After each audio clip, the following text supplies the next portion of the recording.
நேபாளத்தில் ஒரு plane crash ஆச்சு அப்படிங்கிற வீடியோவை நம்ம பார்த்துருந்தோம். கிட்டத்தட்ட 69 நபர்கள் உயிரிழந்து விட்டார்கள் அப்படிங்கிறது தான் செய்தி.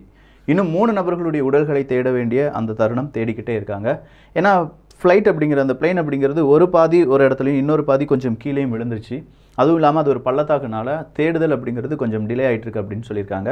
பட் கடைசியாக அந்த விமானி பேசினது, அதே நேரத்தில் அந்த பிளாக் பாக்ஸ் இது இராணுவத்தின் கையில் கிடைத்து அதை நேபாள அரசாங்கத்திட்ட கொடுத்துட்டாங்க. இனி அதில் இருக்கக்கூடிய இன்வெஸ்டிகேஷன் அடிப்படையில் தான் இந்த ஃப்ளைட் இப்படி ஒரு விபத்துக்குள்ள ஆனது அப்படிங்கிறத உண்மையை வெளியில் கொண்டு வருவாங்க. பட் இது உடனடியாக நடக்குமா அப்படின்னு பார்த்தா கிடையாதுங்க. ஒரு 45 நாளில் ஃபஸ்ட்டு இன்ஃபர்மேஷன் அப்படிங்கிறது மட்டும்தான் கிடைக்கும். கிட்டத்தட்ட 1 வருடங்களுக்கு பிறகு தான் அது எந்த ஃப்ளைட் ஆக்சிடெண்ட்டாக இருக்கட்டும் இந்த பிளாக் பாக்ஸ் அப்படிங்கிறத ரீட் பண்ணி அதனுடைய உண்மைத்தன்மையெல்லாம் ஆராய்வதற்கு 1 வருடங்கள் எடுக்கும் அப்படின்னு சொல்லுவாங்க. ஸோ 1 வருடத்திற்கு பிறகு தான் நமக்கு உண்மையான எக்ஸாக்ட் ரீசன் அப்படிங்கிறது தெரிய வரும். இதே மாதிரி இன்னும் பல செய்திகள் இருக்கு. நான் உங்கள் விக்கி, இது உங்கள் தமிழ் விதை. ஷார்ட்டா கொஞ்சம் செய்திகள். ரொம்ப நாளாவே இந்த ஜெர்மனியுடைய டிஃபென்ஸ் மினிஸ்டர் சரியில்லைப்பா, அவர் ரஷ்யாவுக்காக வேலை செய்கிறாரோ அப்படின்னு சொல்ற ஒரு டவுட் எங்களுக்கு இருக்கு அப்படிங்கிற பலவிதமான குற்றச்சாட்டு ஜெர்மனியினுடைய டிஃபென்ஸ் மினிஸ்டருக்கு எதிராக வைக்கப்பட்டிருந்தது. இப்போ வேற வழியே இல்லாமல் அவங்க என்ன நினைச்சாங்களோ என்னன்னு தெரியாது, நான் இந்த வேலையை ராஜினாமா பண்ணுறேன் அப்படின்னு சொல்லி ஜெர்மனியோட டிஃபென்ஸ் மினிஸ்டர் அவங்களுடைய பதவியை ராஜினாமா பண்ணியிருக்காங்க. இது ஒரு செய்தியாக இருக்கும்போது அடுத்ததாக ஜெர்மனியினுடைய பீரங்கி கண்டிப்பாக உக்ரைனுக்குள்ளே போகுமா போகாதா அப்படிங்கிற ஒரு டிபேட்டே உலக அளவில் வந்திருக்கு அப்படின்னு சொல்லலாம். இன்னைக்கு இன்னொரு செய்தி என்ன அப்படின்னு பார்த்தீங்கன்னா, நேட்டோ படைகள் இந்த உக்ரைனுக்காக கூடிய ஒரு கூட்டமைப்பு இருக்குல்ல, ஒரு 40 நாடுகள் சேர்ந்து ஒரு கூட்டமைப்பு உருவாக்குனாங்க. அந்த கூட்டமைப்புடன் நேட்டோ படையினுடைய தலைவர் பேச போகிறார். அப்படி பேசி உக்ரைனுக்கு என்னென்ன உதவிகள் செய்யணும் அப்படிங்கிறதுக்கான கம்ப்ளீட் லிஸ்ட்டை வாங்க போகிறாங்களாம். அந்த லிஸ்ட்டில் அடிப்படையில் என்னென்ன உதவிகள் இப்போது உக்ரைனுக்கு செய்ய முடியுமோ அதெல்லாம் செய்ய வைப்பதற்கான முயற்சிகளில் நேட்டோ படைகள் ஈடுபட போகிறது. ஏன்னா ரஷ்யாவுக்கு ஆல்ரெடி ஒரு மிகப்பெரிய சக்ஸஸ் கிடச்சிருச்சு. இந்த சோலிடர் அப்படிங்கிற அந்த இடத்துல ரஷ்யாவினுடைய தாக்குதல் அதீதமாக இருந்து வேக்னார் குரூப் அதை நாங்கள் கையகப்படுத்திட்டோம் அப்படின்னு சொல்லும்போது அது இவ்வளோ மாதங்களுக்கு பிறகு ரஷ்யாவுக்கு கிடைத்த வெற்றி. ஆனால் உக்ரைனுக்கு இது பெரும் தோல்வி. அந்த இடம் ரொம்ப முக்கியமான இடம் அப்படிங்கிறதுனாலையும் ரஷ்யாவினுடைய அந்த மாரல் இல்லாட்டி அவங்களுடைய அந்த சைக்காலஜிக்கலாக அவங்க ரொம்ப பெரிய அளவில் இப்போ உயர்ந்திருப்பாங்க. ரஷ்யாவினுடைய படைக்கு இது ஒரு உந்து சக்தியை கொடுப்பதனால் சீக்கிரமாக ரஷ்யாவுக்கு ஒரு இழப்பை கொடுக்கணும். அந்த இழப்பாகத்தான் அடுத்ததாக என்ன செய்யணும் அப்படிங்கிறதுக்கான முடிவை நேட்டோ படைகளும் கூட இருக்கக்கூடிய 40 நாடுகளும் செய்ய போகிறார்கள். அலிபாபாவும் 40 திருடர்களும் அந்த கணக்கெல்லாம் கிடையாதுங்க, இது வேற கணக்கு. அடுத்ததா பாகிஸ்தானில் இன்றைக்கி ஏதோ ஒரு எலெக்ஷன் நடந்திருக்குங்க. லாயர்ஸ்க்கு மத்தியில் ஏதோ ஒரு எலெக்ஷன் நடந்திருக்கு. அந்த எலெக்ஷனில் வின் பண்ண லாயர்ஸ்லாம் அப்படியே சும்மா வெளியில் வந்து துப்பாக்கி வச்சு டப்பன்னு சுடுற அந்த வீடியோ சீன்ஸ் ரொம்ப பெருசாக வைரல் ஆச்சு. என்னப்பா ஒரு கோர்ட் இல்லாட்டி லாயர்ஸ் அப்படின்னு சொல்கிறவங்க கையில் இவ்வளோ துப்பாக்கிகள் இருக்கா அப்படின்னு சொல்லி பார்க்கும்போது தான் இன்னொரு செய்தி. பாகிஸ்தானுடைய ஒரு நீதிமன்றம், அந்த நீதிமன்றத்தில் ஒரு வழக்கறிஞர் இருக்கார். அவர் ஏதோ ஒரு கேஸில் வழக்காடி இருக்கிறார். அவர் திடீர்னு அந்த எதிராளியாக இருந்தவங்க இல்லாட்டி வழக்குகள் யார் மீது குற்றம் சுமத்தப்பட்டதோ அவர் அந்த லாயரை சுட்டு கொண்டுட்டார் அப்படிங்கிற ஒரு செய்தி வெளியாகி இருக்கிறது. அடுத்ததா உக்ரைன் ரஷ்யா போர்ல உக்ரைனுடைய பில்டிங்ல ரஷ்யாவினுடைய தாக்குதல் நடந்தது அப்படிங்கறத நம்ம நேத்து பார்த்திருந்தோம். அதுல 36 நபர்கள் உயிரிழந்திருக்கிறார்கள் அப்படிங்கிற ஒரு செய்தி வெளியாகி இருக்கிறது. மறுபடியும் இஸ்ரேல் பாலஸ்தீனத்தை சார்ந்த ஒரு பாய் அப்படின்னு சொல்லியிருக்காங்க. இளைஞராக கூட இருக்க வாய்ப்புகள் இருக்குது. 16 வயது தான் இருக்கும் அப்படின்னு சொல்கிறாங்க. அந்த 16 வயதா இல்லாட்டி அதுக்கும் குறைவான வயதான்னு சொல்லலை. ஆனால் இஸ்ரேலுடைய ஃபோர்ஸ் அந்த வாலிபனை கொன்று விட்டது, சுட்டு கொன்னுட்டாங்க. எதுக்காக அப்படின்னு சொல்லி கேட்கும்போது இஸ்ரேலுடைய இராணுவத்துக்கு எதிராக கல்வீச்சு செஞ்சான், கல் எடுத்து அடித்தான், அதனால் நாங்கள் சுட்டுட்டோம் அப்படிங்கிறாங்க. என்னடா கல் எடுத்து அடித்ததுக்கெலாம் சுடுறீங்க அப்படின்னா எவ்வளோ பேரை இன்றைக்கி சுட்டு கொண்டு இருக்கணும், உலகத்தில் யாருமே இருக்க மாட்டோமே, மாறி மாறி சுட்டுக்கிட்டு எல்லாரும் சித்திர வேண்டியதானே அப்படிங்கிற மாதிரி இருக்குது. இதை பற்றி உலக நாடுகள் வாய் திறந்தால் மட்டும்தாங்க நம்மளாம் இந்த ஜனநாயக நாட்டில் இல்லாட்டி எல்லாருக்கும் சமமான நாட்டில் வாழ்ந்துட்டுருக்கோம் அப்படிங்கிறது அர்த்தம். அப்படி இல்லைனா எதுவுமே கிடையாது என்பது தான் நிதர்சனமான உண்மை. ஏதோ ஒரு கன உலகத்தில் இருக்கும், நமக்காக அரசாங்கம் வரும், இராணுவம் வரும் அப்படின்னு சொல்லி. ஆனால் உண்மையில் இங்கே நடக்கக்கூடிய விஷயங்களை பார்க்கும்போது இஸ்ரேலுக்கு எதிராக ஒரு கருத்தை பதிவு செய்ய ஒரு நாடு முன்வர வேண்டும் அப்படிங்கிற கோரிக்கையை நம்ம எல்லாருமே வைக்கணும். அது ஒரு இஸ்லாம் நாடுக்காக நம்ம வைக்கக்கூடிய கோரிக்கை கிடையாது. அது ஒரு அராஜகத்துக்கான இல்லாட்டி ஒரு சுதந்திரத்தை பறிப்பதற்கான ஒரு செயல் அப்படின்னு சொல்லலாம். அடுத்ததாக இருக்கக்கூடிய விஷயம் என்ன அப்படின்னு கேட்டிங்கன்னா ஈரான் தான். ஈரானை பொறுத்த வரைக்கும் நாங்கள் மறுபடியும் அணு ஆயுதத்தை தயாரிக்க போகிறோம் அப்படிங்கிற ஒரு அறிவிப்பை சீக்கிரமாக கொடுக்கறதுக்கான வாய்ப்புகள் இருப்பதாக கூறப்படுகிறது. ஏன்னா ஈரான் அமெரிக்காவுக்கு இடையேயான அந்த அணுசக்தி ஒப்பந்தம் இன்னும் கையெழுத்திடப்படாத நிலைமையில் இருப்பதால் ஈரான் ரொம்ப வெக்ஸ் ஆகி சீக்கிரமாக இந்த மாதிரியான முடிவை எடுப்பதற்கான வாய்ப்புகள் இருக்குது அப்படின்னு கூறப்படுகிறது. இத்தாலியினுடைய மோஸ்ட் வாண்டட் மாஃபியா பாஸ் அப்படிங்கிறவர் இன்னைக்கு கைது செய்யப்பட்டிருக்கிறார். அவ்வளோ வருஷங்களா ஒரு 30 வருடங்கள் அவரை தேடிட்டே இருந்திருக்காங்க. சிக்காத ஒரு மனுஷன் திடீர்னு பார்த்தா சிக்கிட்டாரு. எதுக்காக சிக்கிட்டார் அப்படிங்கிறது இன்னும் தெரியல. ஒருவேளை விக்ரம் வேதா கதை மாதிரி ஏதாவது கதை இருக்குமோ அப்படிங்கிற மாதிரி இருக்கு. பட் இப்படி ஒரு நியூஸும் வெளியாகி இருக்கிறது. இந்தியா மற்றும் யூகே நம்ம இரண்டு நாடுகளும் என்னென்ன செய்யணும்? ஃப்ரீ ட்ரேட் அக்ரிமெண்ட் அப்படிங்கிறத சீக்கிரமாக இரண்டு நாடுகளும் இனிஷியலைஸ் செஞ்சு ஃபைனலைஸ் பண்ணணும். அப்படி ஃபைனலைஸ் பண்ண பிறகு தான் நம்ம என்ன செய்ய போகிறோம்? ஃப்ரீ ட்ரேட் அக்ரிமெண்ட் வழியாக பலவிதமான பொருட்களை ஏற்றுமதி இறக்குமதி செய்ய போகிறோம். ஸோ அதுக்கான முயற்சிகளை நம்ம ஈடுபடணும் அப்படின்னு சொல்லி இரண்டு நாடுகளும் டிஸ்கஸ் பண்ணியிருக்காங்க.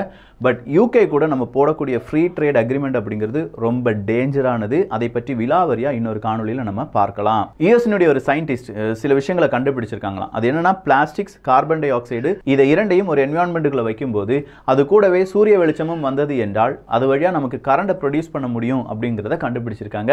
இப்படி ஒரு கண்டுபிடிப்பு மட்டும் வந்துச்சுன்னு வச்சுக்கோங்களேன், நல்லா இருக்கும். பட் கண்டுபிடிப்பாங்களா அப்படிங்கிறத பார்க்கலாம். சவுதி அரேபியாவில் இப்போ பெண்களுக்கான முக்கியத்துவம் அப்படிங்கிறது கொஞ்சம் கொஞ்சமாக உயர்த்தப்பட்டு வருகிறது.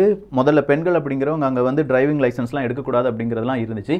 பட் இப்போ சவுதி அரேபியாவில் பெண்களுக்கான பலவிதமான மாற்றங்கள் கொண்டு வரப்பட்டிருக்கின்றன.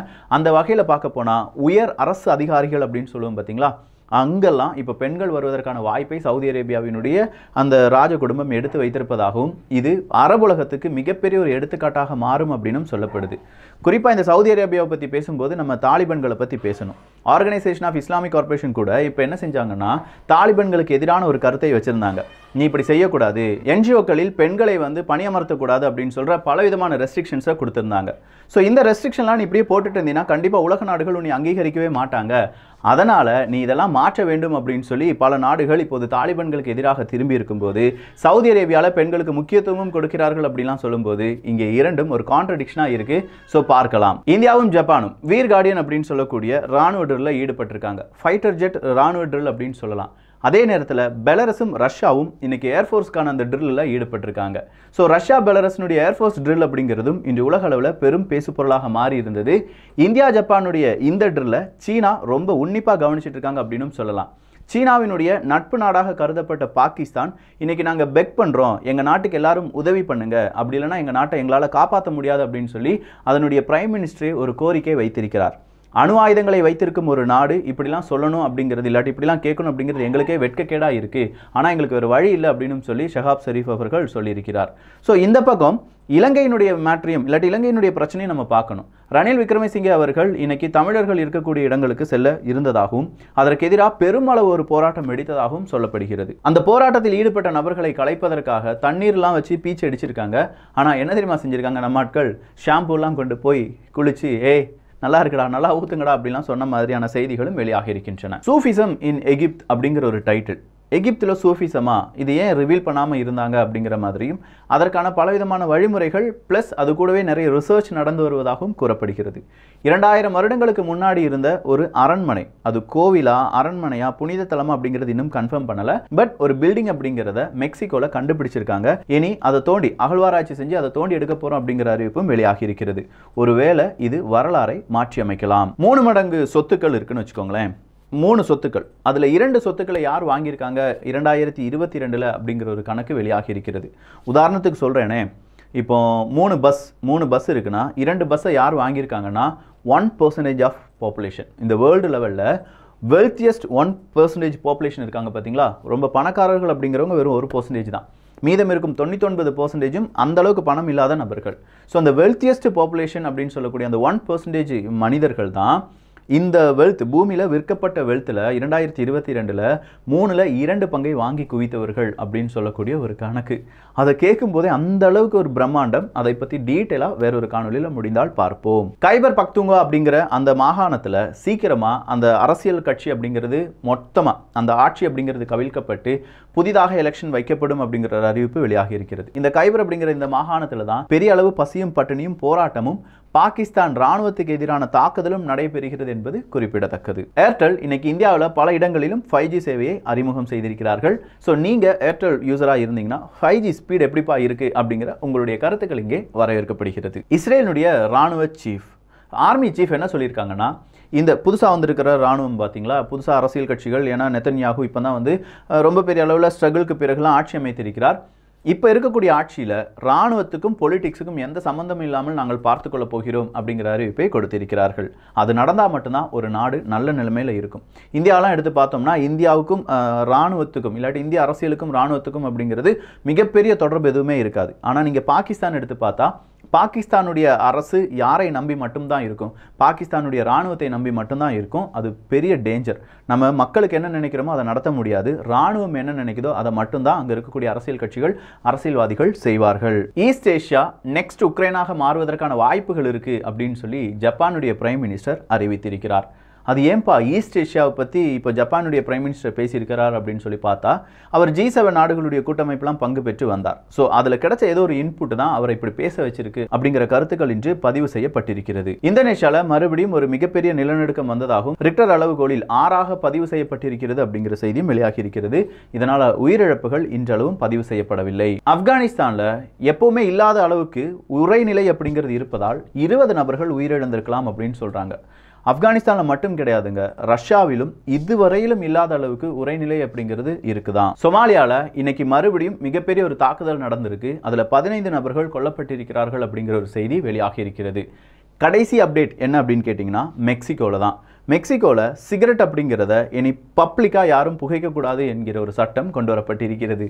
இப்போ தான் இந்த சட்டத்தை கொண்டு வந்திருக்கீங்களாப்பா அப்படின்னு கேட்கும்போது, நம்ம நாட்டிலலாம் இந்த சட்டம் இருக்குது, ஆனால் மனசாட்சி தொட்டு மனசை தொட்டு சொல்லுங்கள், பப்ளிக்காக இல்லாட்டி பப்ளிக் பாதிக்கிற மாதிரி யாருமே நம்ம நாட்டில் உங்கள் வீட்டுக்கிட்ட சிகரெட்டை ஸ்மோக் பண்ணவே இல்லைன்னு சொல்லி ஸோ சட்டங்கள் இங்கே வகுக்கப்படுகிறது. ஆனால் அந்த சட்டத்தை சரியாக நம்ம பயன்படுத்துகிறோமா, சரியாக நம்ம பாதுகாக்கிறோமா, இல்லை அந்த சட்டத்துக்கு உட்பட்டு நம்ம நடக்கிறோமா அப்படிங்கிற உங்களுடைய கருத்துக்கள், நிறைய கருத்துக்கள் இங்கே தேவைப்படுது. ஏன்னா அதை பார்த்தாவது அட்லீஸ்ட் ஒரு ஸ்மோக்கர் திருந்தினாலும் நல்லது தான்.